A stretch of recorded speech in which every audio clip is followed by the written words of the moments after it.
रब करीम फरमाता है, जब मेरा बंदा हाथ उठाता है ना तो मुझे हया आती है कि मैं खाली कैसे लौटा दूं इसके। इतने बड़े बादशाह की बारगाह में, ओ भाई, लोगों से इज्जतें तलाश करते हो तो वो क्या तुम्हें इज्जत देंगे? वो तो कल अच्छा कहते हैं, परसों बुरा कहने लग जाते हैं। लोगों के सामने गुड बुक में आना चाहोगे तो वो तो सवेरे तुम्हारे बारे में कुछ कहेंगे, शाम कुछ और कहेंगे। अपनी रूहानी जिंदगी आबाद करें, अपने मुसल्ले को वक्त दें और दुनिया से छुप कर, इस मोबाइल को बंद करके और अपने आप से भी छुप के और तन्हा होके छुपा के सारा कुछ अपने आंसू अपने रब की बारगाह में पेश करें, उसके हुजूर हाजिरी दें। सुनो ना तिरमिज़ी की हदीस और इसे याद रखना।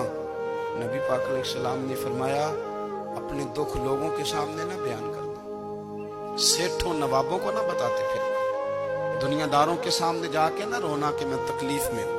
और मैं